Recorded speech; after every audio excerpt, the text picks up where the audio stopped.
बच्चों बच्चों हिंदी की कक्षा में आपका हार्दिक स्वागत है। बच्चों आज हम रहीम के दोहे पढ़ने से पहले हम रहीम जी के जीवन परिचय से आपको अवगत करवाएंगे।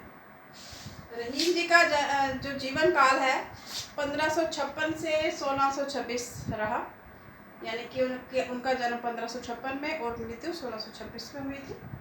रहीम जी का पूरा नाम अब्दुल रहीम खान खाना था। जन्म 17 दिसंबर 1556 में लाहौर में हुआ, जो कि अब पाकिस्तान में है। उनके पिताजी का नाम बैरम खान था, जो अकबर के संरक्षक थे। माता का नाम सुल्ताना बेगम था। और ये जो रहीम जी थे ना, ये बादशाह अकबर के 9 रत्नों में से एक थे। उन्होंने अपनी रचनाओं के द्वारा लोगों को भक्ति का मार्ग दिखाया। उनकी रचनाएं मुख्य रूप से इस प्रकार है: रहीम दोहावली, बरवै, मद नाष्टक, राग पंचाध्याय आदि। जो रहीम जी थे उन्हें अवधी, ब्रज, हिंदी, अरबी, फारसी, तुर्की भाषाओं का ज्ञान था। लेकिन उनकी जो रचनाएं हैं, इन्होंने अवधी और ब्रज भाषा में ही इन्होंने जो है रचनाएं लिखी हैं इन्होंने। अब हम रहीम के दोहे आरंभ करते हैं। रहीम का पहला दोहा इस प्रकार है: रहीमन दागा प्रेम का, मत तोड़ो चटकाए, टूटे से फिर ना मिले, मिले गांठ परी जाए, रहीमा मिले गांठ परी जाए। अर्थात रहीम दासी कहते हैं कि जिस प्रकार एक धागा, यदि आप एक धागे को जोर से झटके से खींचेंगे तो वो टूट जाता है, और उसको टूटने के बाद यदि आप उसे जोड़ते हैं तो उसमें गांठ पड़ जाती है। ठीक है, उसी प्रकार हमारे रिश्ते नाते, हमारे संबंध भी इसी प्रकार होते हैं कि जब हम रिश्तों नातों में अपशब्द का प्रयोग कर दें, कड़वे वचनों का प्रयोग कर देते हैं, बुरे शब्दों का प्रयोग कर देते हैं, तो वो रिश्ते जो हैं वो कई बार हमारे संबंध ठीक हो भी जाते हैं, लेकिन उन संबंधों में कड़वाहट जो है, वो मलिनता जो है वो बनी रहती है। ठीक है, रहीमन दागा प्रेम का, मत तोड़ो चटकाए। चटकाए होते हैं झटके से, कि प्रेम का धागा जो है वो झटके से नहीं तोड़ना चाहिए, टूटे से फिर ना मिले, मिले गांठ परी जाए। जिस प्रकार धागे को फिर से जोड़ने में उसमें गांठ पड़ जाती है, उसी प्रकार रिश्तों में, संबंधों में भी वो मिठास वो नहीं रहती, कड़वाहट हो जाती है रिश्तों में, और रिश्ते जो हैं उनमें मलिनता आ जाती है। रहीमन निज मन की बिथा, मान ही राखूंगो,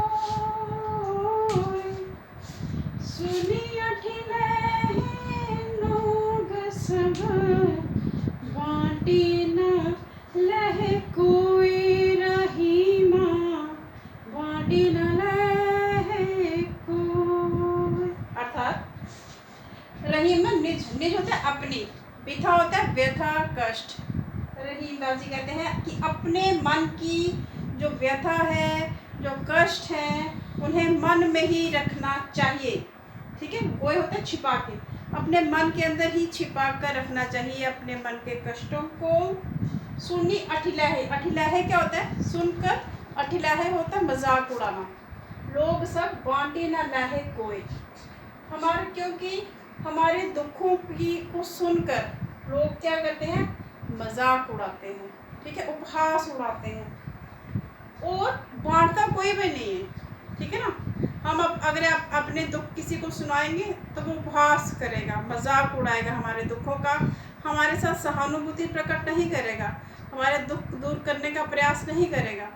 तो कभी रहीमदास जी कहते हैं कि अगर लोग हमारे दुखों पे, कष्टों पे उपहास करेंगे, मजाक उड़ाएंगे, हमारे जले पर नमक छिड़कने का काम करेंगे, तो हमें क्या ज़रूरत है उन्हें अपने कष्टों के बारे में बताने का।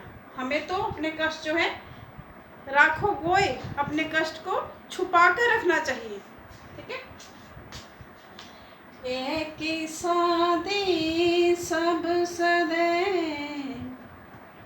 सब सादे सब जाए, रही मन मूल ही सींचिबो, फूले फले अघाए, रही माँ फूले फले अघाए। अर्थात एक साधने से सब सज जाते हैं, सब साधे सब जाए। कहते हैं कि अगर हमें एक ही काम पे हमें क्या करना चाहिए, पूरा हमें एक ही क्षेत्र में पूरा अपना ध्यान केंद्रित करना चाहिए। अगर हम सोच रहे हैं कि हम ये भी काम कर लें, ये भी कर लें, ये भी कर लें, तो क्या होगा कि हम किसी भी क्षेत्र में कुशल नहीं हो पाएंगे। रहीमदास जी कहते हैं कि अगर आप अपना ध्यान जो है एक ही क्षेत्र में लगाएंगे तो आप कुशल हो जाएंगे, और आप उसके साथ साथ वाले आपके दूसरे काम भी जो हैं, जो उससे संबंधित अन्य काम जो है वो आपके खुद ब खुद बनना शुरू हो जाएंगे। रहीमन मूल ही सींची वो फूले फले अघाए। रहीमदास जी कहते हैं कि आप जड़ को, एक पेड़ होता है, अगर आप पेड़ की जड़ों में ही पानी देंगे तो ज़रूरत नहीं होती कि आप फूलों फलों, और खुद ब खुद जो फूल फल पत्ते जो हैं वो खुद ब खुद फलना शुरू हो जाते हैं। लेकिन यदि आप फूलों पे पानी देंगे, आप पत्तों पे पानी देंगे, तने पे पानी देंगे, फल पे पानी देंगे, तो वो जो है वो आपका सार्थक नहीं होता। सिर्फ एक जड़ में पानी देने से वो पानी जो है सभी पूरे पेड़ में पहुंच जाता है, सभी अंगों में पहुंच जाता है पेड़ के।